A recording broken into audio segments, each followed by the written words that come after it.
Welcome to Lady Business, the podcast where we make the mess feel normal. As always, in this episode, we're diving into another inspiring conversation with our guest who is carving their own path. Each episode brings you insight and perspectives from our guests as they share their journey, struggles, and triumphs that have brought them to today. Whether you're building your own business or supporting those who are, this episode is packed with insights you won't want to miss. Lady Business is all about the raw, real stories behind the hustle. We're here to get unfiltered about what it takes to grow, succeed, and sometimes stumble. So, let's jump right in. Hi, everybody, and welcome to today's episode of Lady Business. Today, I'm excited to share that we are joined with Cathy Yerges. And Cathy, thank you so much for being with us. You're welcome. Thanks for inviting me, Heather. Yeah. And I'm so excited to have this conversation with you. So I'm just gonna, we'll jump on in and I'm gonna kind of leave it to you to introduce yourself because I think you'll do a much better job than I ever will. Okay. Of what you do, who you are, what's brought you to this day in your life journey. Yeah. So, again, my name is Cathy Yerges, and I own Cambridge Market, which is a cafe and specialty food store in Cambridge, Wisconsin on Main Street.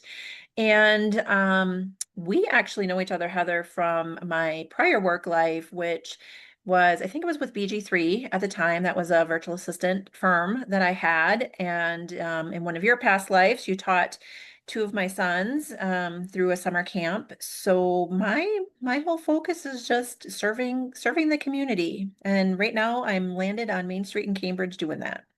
So, what kind of how did you get to the idea to launch Cambridge Market? Good question. People are usually surprised by this because I did not set out to be an restaurateur. I worked in my dad's taverns in the past, and that was the extent of my restaurant experience.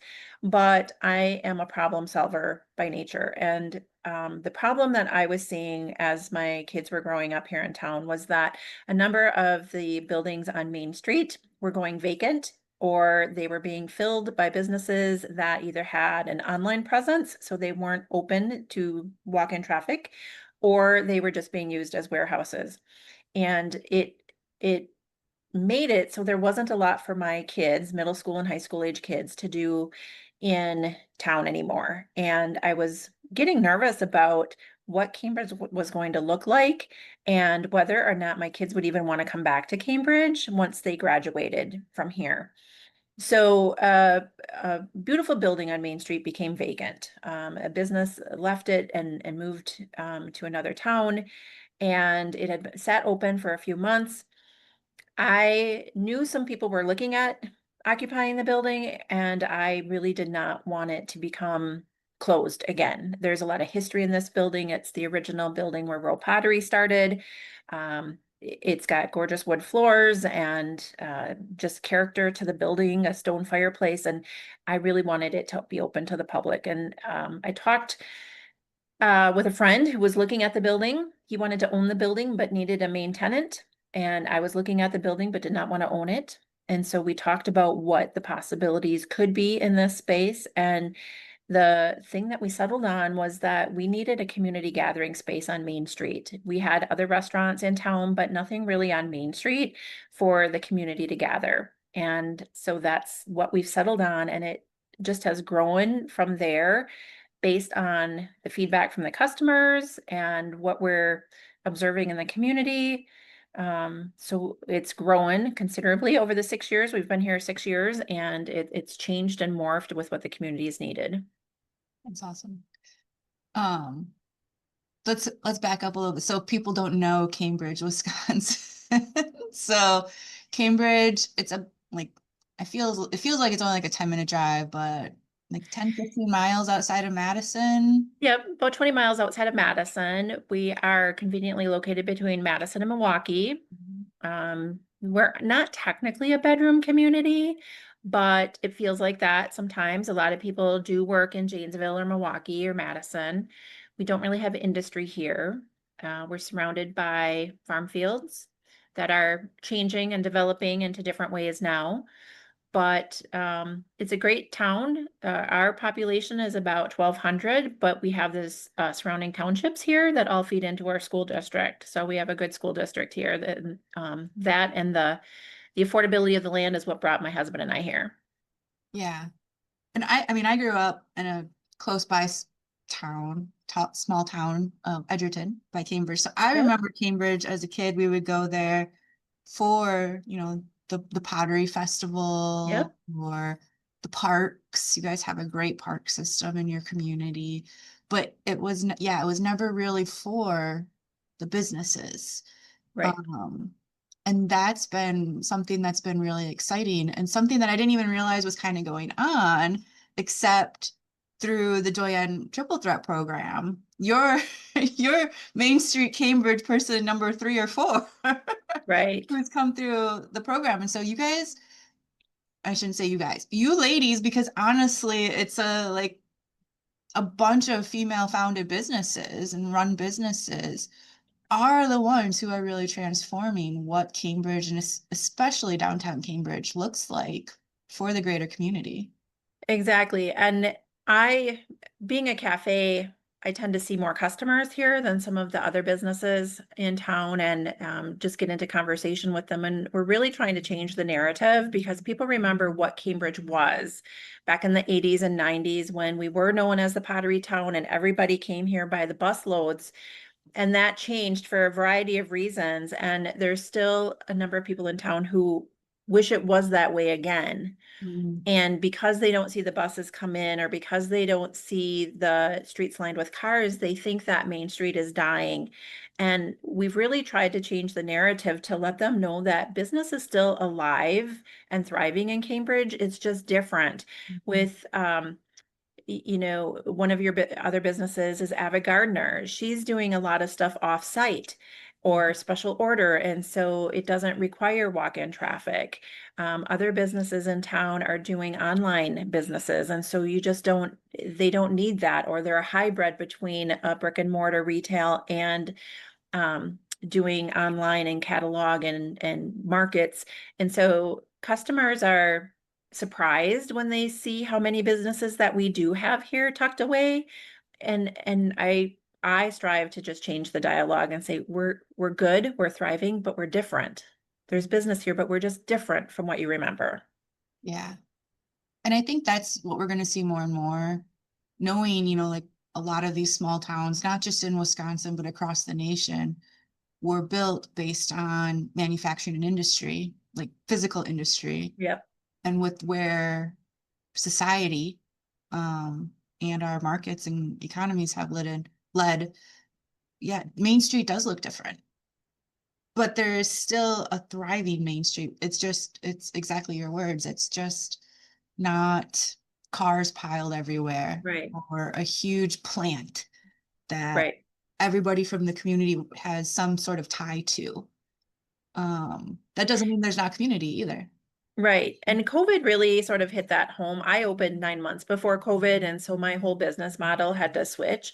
But what people didn't realize is most of these businesses on Main Street have an equal or greater amount of business going out the back door as they do the front door. So Mhm. for me, it's catering and working with Dane by Local to, get my soup to a greater population or collaborating with another entity to bring my goods to Madison. More of it's going out the back door than the front door. And that's just the hybrid that we've had to create to survive on Main Street and pay the rents and have a brick and mortar and all of that other stuff. Yeah, and I think, what you kind of touched on is to that average consumer, what we're looking for is the people count. So even if Right, I'm coming into your cafe every day and I'm like, I don't know how Kathy's doing this. It's me and like 5 other people. right. We're making very snap judgments of not knowing what the full picture of the business looks like and how it's Exactly. thriving. Exactly. For me, it's our soup. We landed upon soup. That became sort of what we were known for, especially during COVID. It's one thing that we pivoted to offer more meals to go and for grab and go options rather than dine-in options. And our reputation has spread throughout Dane County that we have great soups. And so, yeah, I'm cooking hundreds of quarts of soup a week but maybe only 20 of those are actually being served over the counter. The Yeah. rest of them are leaving through our grab and go or through our other markets and partnerships. And so that's all become necessary just to keep the doors open on Main Street. Yeah. Oof. It'll be interesting to see, just like this is where my like I'm so curious brain of what does, another 5 years out look like um for Main Street? Because we see projections and predictions, but I'm also kind of like, we don't really know. We don't really know where we're heading.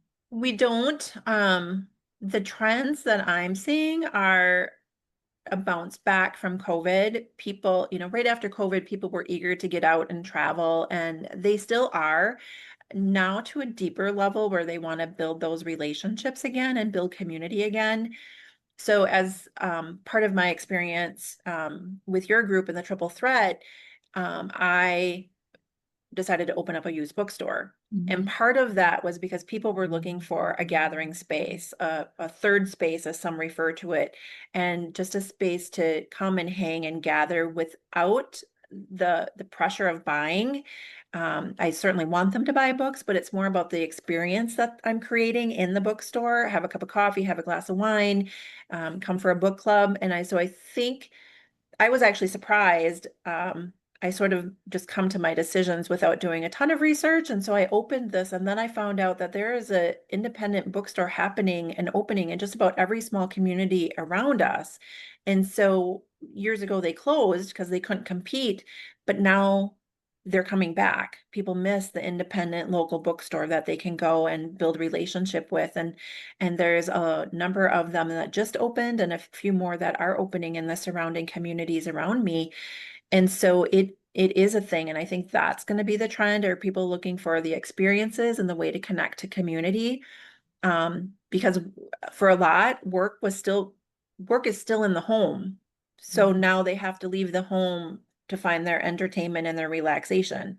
So even though a lot of people are going back to work, there's still a lot of people that chose not to go back to work and are doing their job out of their house. And so that just feels different, and they have to seek community elsewhere now. Yeah, it kind of, what you're talking about reminds me of the co-working boom that we Yeah, saw in the 20 teens of people that were working at the coffee shops and, the libraries and other places and saying like, I like this, but I want something that feels a little bit more work-like. right.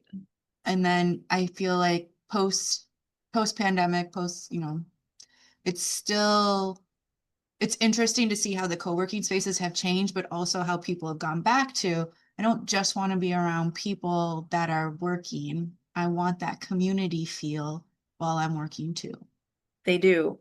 I welcome coworkers in our space. We don't have anything dedicated to them, but they're welcome to open up their laptops here. And even though I have space upstairs in the bookstore that's a little bit more quiet, my coworkers still want to be downstairs. They want to be in the middle of it. They like the hum of the activity that's down there. They like to be able to wave to their neighbors that are down there. And so they're really not seeking that, at least in my community, they're not seeking that quiet little desk in a corner that Yeah. co-working was offering, Mm. or some co-working was offering.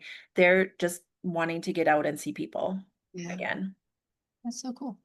You mentioned, you have the books, the bookstore, the cafe. You've kind of you've grown and expanded in the 6 years, and I know you have like future ambitions for the company too. But kind of, can you walk us through how you went from cafe to market to then the bookstore as well, a little bit more, as Yeah. what you were Yeah, speaking about? definitely. So, the building that I'm in, there's actually 5 businesses in here besides myself. And so it's a very large space. And there was another business that was renting space next to me. So I started with just the cafe with a few retail products. Basically, just wanted to increase ticket amounts and up the sales, and had little trinkets, and that grew as the neighbor next to me decided to vacate their space. I realized it was going to make more sense for me to move in there and sort of control that space and that flow through the building as well. And so we expanded from the cafe to a specialty foods market. And that's where we really went all in on reaching out to Wisconsin makers. So at last count, we were representing about 100 different Wisconsin makers in that space. Typically, I look for makers in with consumable or kitchen related items. So we sort of keep it foodie related over there, or consumable. So we have candles and soaps and lotions and things like that too. And I I believe I can sell anything if the product looks good or if it has a good story. So I was usually bringing in things in the beginning. I would only bring things in if the product packaging looked good and could sell itself, or if it had a good story that I could tell. And when you're working with small makers, it's easy to learn their stories. And so that's how we just became known as, you stop there when you want Wisconsin made items. And it's grown from there. We really try to support small makers, even to our detriment, taking on unproven products and having to work with that if they don't sell.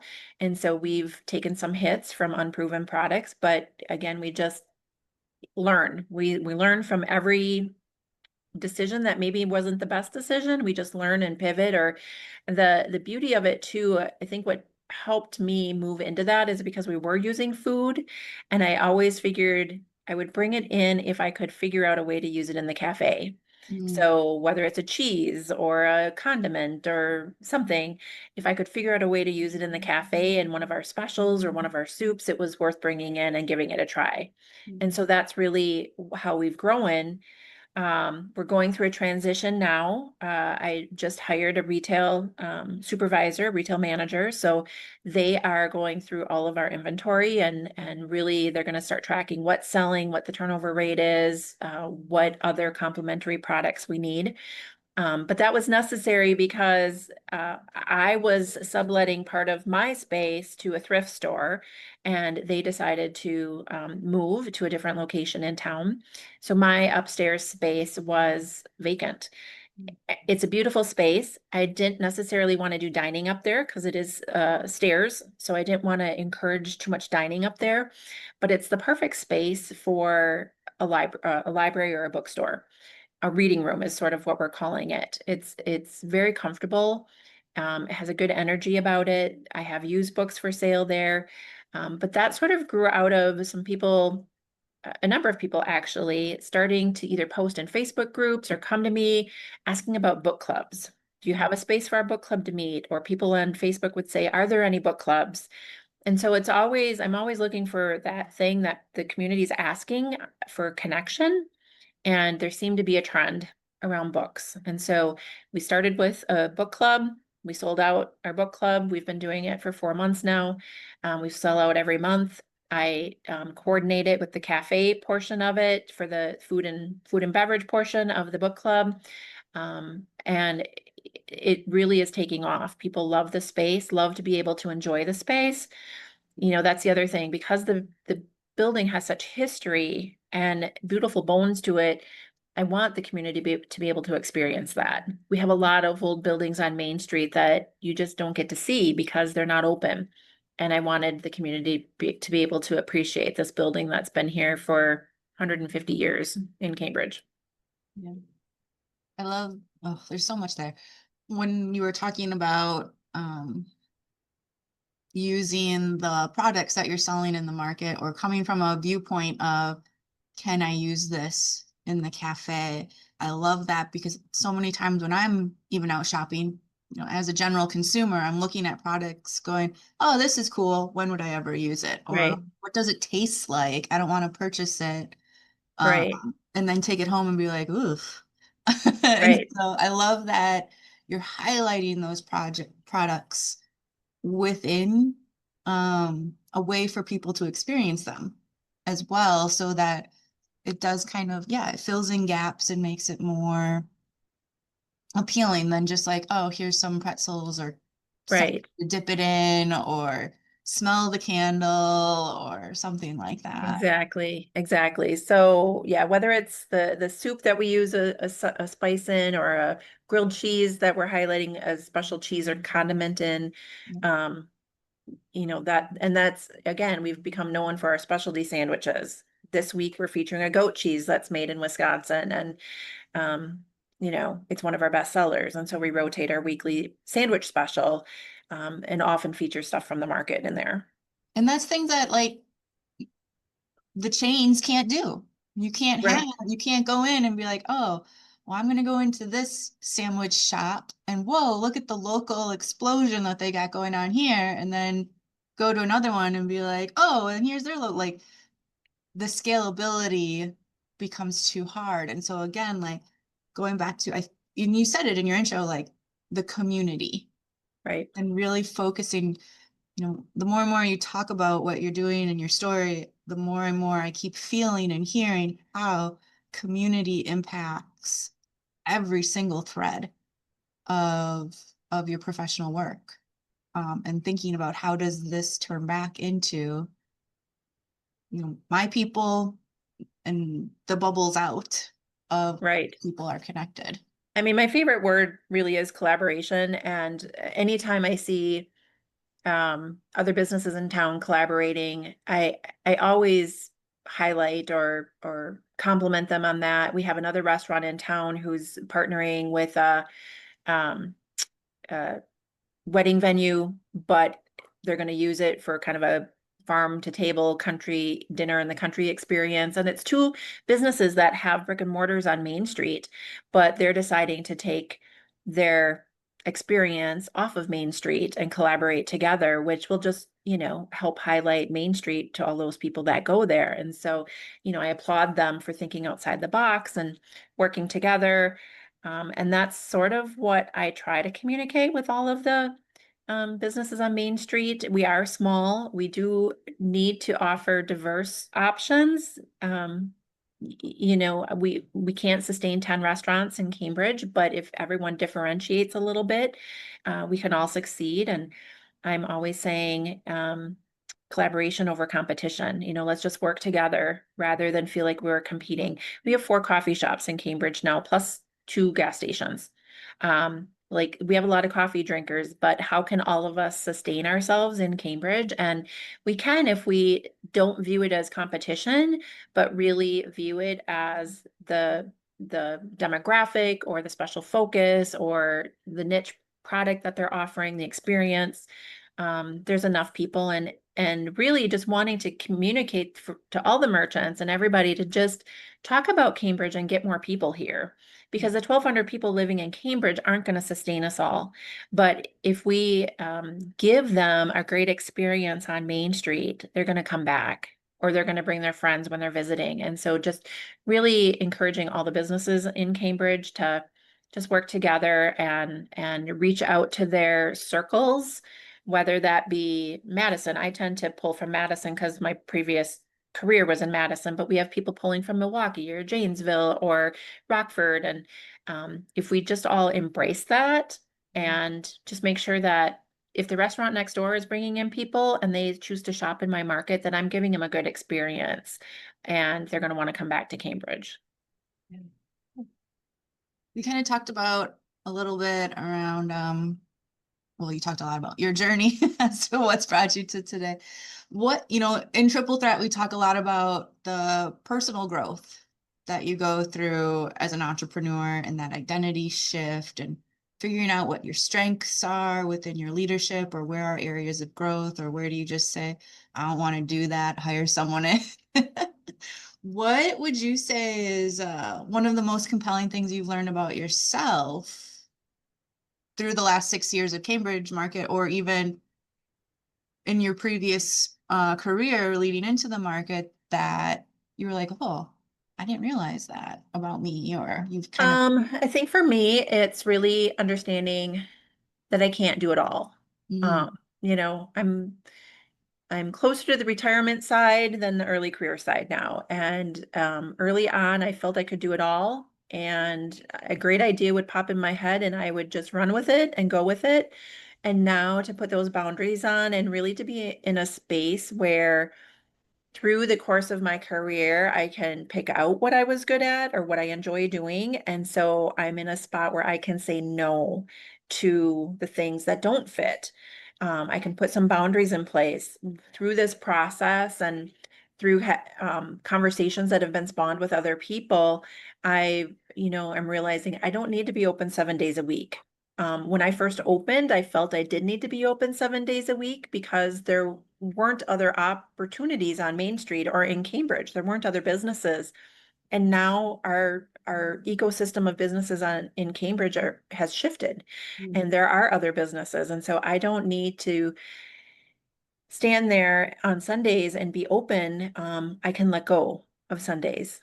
I can let go of Mondays. I'm still working on that one, but I can let go of Mondays and give myself 2 days off instead of feeling like I have to work 7 days a week. And so I'm looking forward to implementing some of those changes. And it has definitely been an emotional journey rather than just a tactical decision, operational decision. It's, truly understanding why I felt I needed to be open 7 days a week and what that was serving.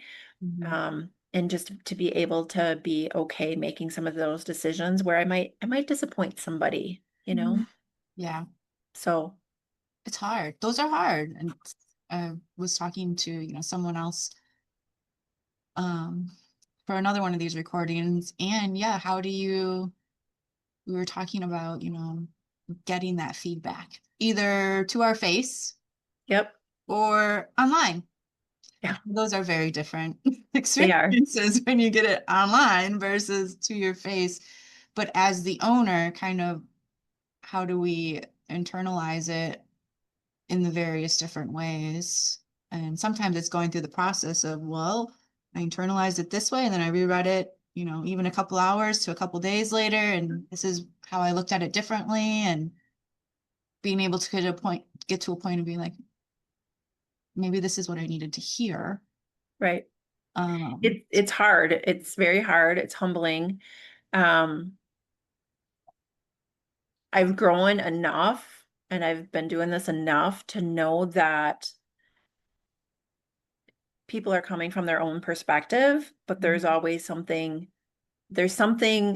in the communication or the way we delivered that missed the mark. And so what can I learn from that? And it might mean that I change a system or a process. It might mean like, no, we're good. They're not the right fit, or they were expecting something else. And to just early on, I would try to change to accommodate what everybody wanted. Um, and now I'm like, no, we're really good at these things. If you're asking outside of these things, I can't promise you that the experience will be good because that's not what we offer. yeah. That's not our core business. Well, and I 100% agree. And I hear that with different versions of that exact statement from so many entrepreneurs that it's an experience you have to go through to be able to gain clarity and also be able to feel comfortable drawing that boundary of like, nope, I'm not going to chase shiny objects anymore that might bring money Right. Yep. versus this is what we do. And you're not my target market if you Right. don't want it. And it doesn't, Right. it's not a negative to say that either. It's just like, you can't be everything for everyone. And it's, finding those strong connections. Yeah, I mean, having a support system. I mean, I have a great support system from friends and customers and my church and um, just everyone who has walked through this path with me these 6 years and the ups and downs, and they've seen the change in me from, super stressful seasons to, seasons when it was a little bit easier to COVID and um, they are sounding boards Yeah. and they all offer good insight. They usually pose a question to me and I sit and ponder those questions because they can usually get at the root a little bit easier than if I just think about it. Yeah. They ask the right questions and they give me that outside perspective. So I do encourage every business to have, you don't need a formal board of directors, but have a group of people that you can just sit down with who will tell you the truth.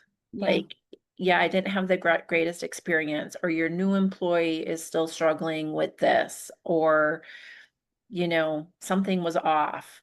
Or I would like to see this, just be able to take that feedback from those people. And I'm very fortunate to have a good group of people who will offer me that feedback and support. Yeah. I love it. I just want to take a second to just, like from working with you in Triple Threat, just from an outsider looking at how you engage with the cohort, just thank you. Because while you're all on this entrepreneurial journey, you're all at different phases of your journey too. And so much during the program, I talk about like sometimes you're the mentor, sometimes you're the mentee, sometimes you're the one asking questions, sometimes you're the one able to provide the experience. And so thank you for how much you share with the cohort, and you're willing to show like here's my experiences or here's my vulnerabilities, not from a place of um it's from a place of like I want you to do better. Thank you. I do want everyone to do better and to thrive. And if I can offer any insight to maybe save them a couple steps, I am happy to do that, or at least point their vision in the right direction of caution, of look at these things versus, Yeah. because I did it all wrong. I didn't, when you say there's no one path, there's no right or wrong way, but I did a lot of it wrong. And we're making it through. But, I didn't have a big business plan. I didn't have financial backing. I just went and did. And I started with something. And it's like when I started my virtual assistant business, I actually came from a corporate banking job, and our kids were small. And I asked my husband, I said, just give me 1 year. I can always go back to banking. And it's been 20 plus years. I haven't gone back to banking, but let me just give it a try because I know I have a skill set that's marketable. I just need to find the right spot for it. And so that's with the cafe. I just started small, and then I can take that risk. I can take that risk, and you know, it won't be as painful if it doesn't work. Yeah. Yeah. Okay, last question. Then I ask this of everybody.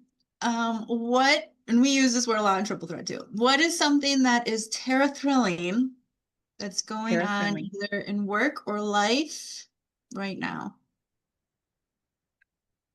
Um, there's a lot, but there's a transition happening. So I'm terrified and thrilled that I have new staff and I'm delegating more. It's terrifying to though with the pressure that we need the sales to sustain those employees. Um, I'm terrified and thrilled of giving myself 2 days off a week, but again, terrified that we're going to lose sales and I'm not going to be able to pay the bills. But that's gonna making those changes are actually opening the door and giving me some space to do some work with a nonprofit that I'm the executive director for, Collaborative 523, which is really based on all of these principles that we talked about today, supporting the small business and thrive, building Main Street.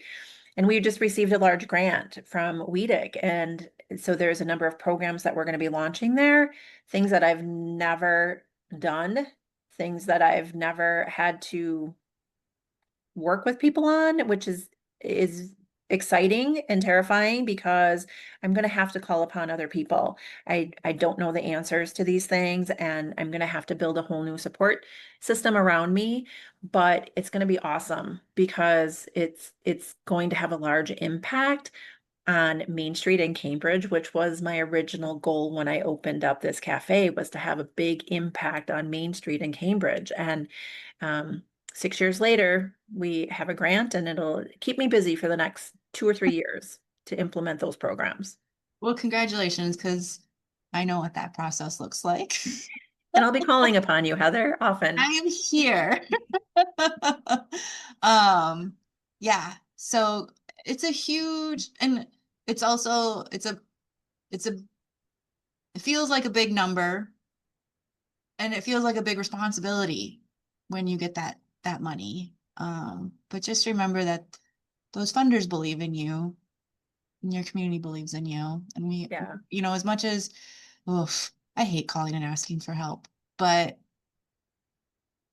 I've never, well, I probably have, but none of it comes to mind of like anyone ever saying like, no, figure it Yeah. out yourself. Like that's one of the other great things about the Wisconsin ecosystem is that we all want to see each other be successful. We do. And everybody at WEDC, Wisconsin Economic Development Corp, there's so many programs out there. The programs that you offer through Dorian, there's so many resources out there. And when you're an entrepreneur, you just get buried in all the daily tasks. And so through this grant, I just want to help connect businesses to the right resources. And actually my experience with Dorian and then another coaching program I was doing at the same time were the motivation to create one of these programs. And we were going to do like a 12-week mentorship workshop where everybody comes and stays with us for 12 weeks. And I realized that that's not what everyone needs. They need the 2 weeks, the specialized training, or they need something specific to their industry. And so we're going to offer scholarships for people to get that one-on-one coaching, but we want to hone it in on that exact pain point, whether it's finances or being able to talk to somebody about retail or a system that they're using, because we're all sitting here needing help. And some of the help costs if we need to hire consultants.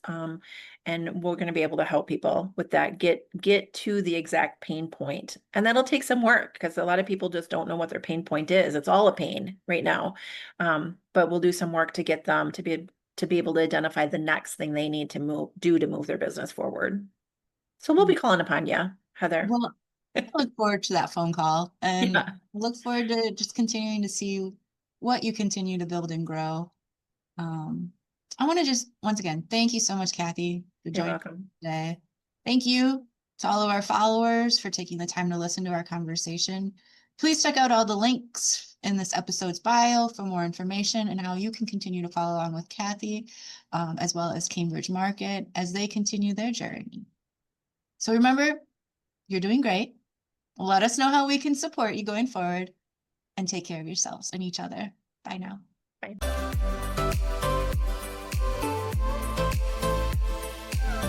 Doyen Lady Business Podcast is a production of Doyen Group Inc.